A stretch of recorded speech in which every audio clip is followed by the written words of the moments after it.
नमस्कार फ्रेंड्स। हमारे पौधे में पोषक तत्वों की कमी के बारे में जानना हमें बहुत ही ज़रूरी है। जब तक कि हम ये नहीं जानते कि हमारे किस पौधे को किस पोषक तत्व की ज़रूरत है, हम उसकी ज़रूरत नहीं पूरी कर पाएंगे और ना ही उसकी ग्रोथ अच्छे से होगी।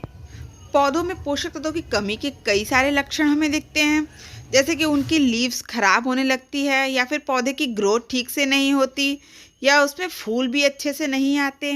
90% ऐसा तभी होता है जब पौधों में मिनरल्स की कमी हो जाती है। तो इस वीडियो के पहले पार्ट में हमने 4 मिनरल्स के बारे में जाना था। नाइट्रोजन, कैल्शियम, पोटेशियम और सल्फर के बारे में हमने जाना था। तो चलिए इस वीडियो में हम आगे के मिनरल्स के बारे में बात करते हैं। आज का हमारा सबसे पहला मिनरल है फास्फोरस। ये हमारे उन पौधों के लिए सबसे ज़्यादा ज़रूरी है जो कि फूल या फल देते हैं। अगर आपके किसी पौधे में फूल बिल्कुल नहीं आ रहे हैं या फिर फल नहीं बन रहे हैं, तो सबसे पहले उन्हें फास्फोरस दें। फास्फोरस की कमी अगर ज़्यादा हो जाती है तो ये पौधे की पत्तियों पर दिखना शुरू हो जाता है। ये कुछ इस तरह के दिखती हैं। पत्तियां ग्रीन के साथ येलोइश या फिर पर्पल दिखेंगी आपको। फास्फोरस का सबसे अच्छा केमिकल सोर्स डीएपी है और दूसरा एनपीके। फास्फोरस का नेचुरल सोर्स खड़े अनाज होते हैं। खड़े अनाजों में बहुत अधिक मात्रा में फास्फोरस होता है, जैसे राजमा, काला चना, सोयाबीन, गेहूं, मटर, ऐसे सभी खड़े अनाज जिनमें फास्फोरस बहुत अधिक मात्रा में होता है। आप इनके भिगोए हुए पानी का इस्तेमाल कर सकते हैं, या फिर खराब अनाजों को पीस करके मिट्टी में मिला दें, या फिर धुले हुए चावलों का पानी जो कि हमारे घरों में हर रोज़ निकलता है, इसे भी फास्फोरस के लिए यूज़ करें। आज का हमारा दूसरा मिनरल मैग्नीशियम है। मैग्नीशियम पौधों के लिए बहुत ही ज़्यादा ज़रूरी है, क्योंकि इसका एक खास काम है। मैग्नीशियम मिट्टी से पोषक तत्वों को इकट्ठा करके इनको पौधों तक पहुंचाता है। कई बार प्लांट्स मिट्टी से पोषक तत्वों को ऑब्जर्व नहीं कर पाते। ज़्यादातर ये मैग्नीशियम की कमी से ही होता है। मैग्नीशियम की कमी में पत्तियाँ कुछ इस तरह की दिखती हैं। वैसे तो मैग्नीशियम साबुत अनाजों में भी मिलता है, तो अगर आप उनके भिगोए हुए पानी पौधों में डालते हैं तो आपके पौधों में मैग्नीशियम की कमी नहीं होगी।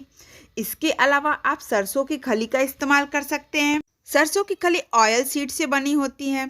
इसमें अमीनो एसिड होता है जो हमारे पौधों के लिए फ़ायदेमंद तो होता है, लेकिन अगर ये पौधों में अधिक हो जाए तो पौधों को नुकसान पहुंच सकता है। सरसों की खली का सही इस्तेमाल करने के लिए आपको यूट्यूब पर ढेरों वीडियोज़ मिल जाएंगे।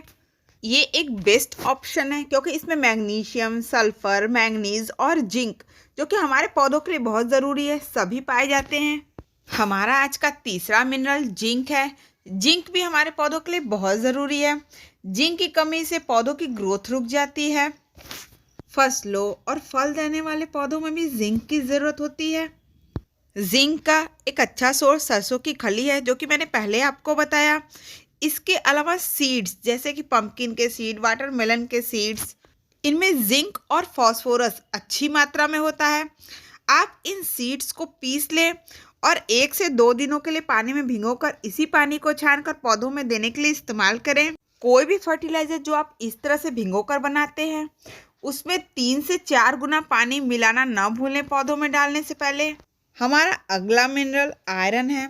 आयरन पौधों में होना बहुत ही ज़रूरी है, तभी आपके पौधों की पत्तियां अच्छी तरह से ग्रीन होती हैं। आयरन पौधों की ग्रोथ और क्लोरोफिल बनाने में काफ़ी मदद करता है, इसलिए पौधों में आयरन का होना बहुत ही ज़रूरी है। आयरन की कमी से पौधे की सारी पत्तियां लाइट ग्रीन कलर की हो जाती हैं।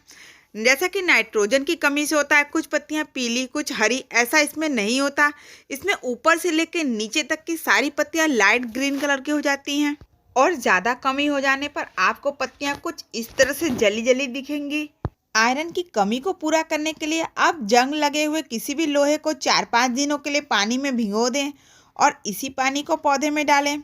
इसके अलावा केले और आलू के छिलके को भी 1-2 दिनों के लिए पानी में भिगोकर इस पानी का इस्तेमाल करें। हमारा आज का आखिरी मिनरल है कॉपर। कॉपर सीड बनने में पौधों की काफ़ी मदद करता है। कॉपर की कमी का भी पौधे पर काफ़ी बुरा असर पड़ता है। आप देख रहे हैं ये लीव्स किस तरह से जल के सिकुड़ गई हैं। मैंने जो आपको पहले कई घरेलू फर्टिलाइज़र बताए हैं, अगर आप उनका उपयोग करते रहते हैं तो आपके पौधे में कॉपर की कमी नहीं होगी।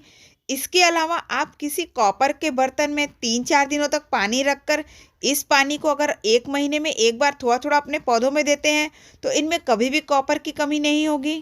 फ्रेंड्स, आज के इस वीडियो में आपने कई सारे पौधों के कमी वाले लक्षण देखे, पर ज़रूरी नहीं है कि आप ठीक तरह से पहचान पाएँ कि पौधे में किस तरह की कमी है।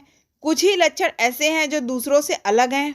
इसीलिए आप अनाजों के भिगोए हुए पानी, फलों और सब्जियों के छिलके को भिगोए हुए पानी और सरसों की खली से तैयार किया हुआ फर्टिलाइज़र अपने पौधों को देते रहें, जैसा कि मैं लगातार देती रहती हूँ। थैंक यू फ्रेंड्स, फिर मिलेंगे एक नई जानकारी के साथ।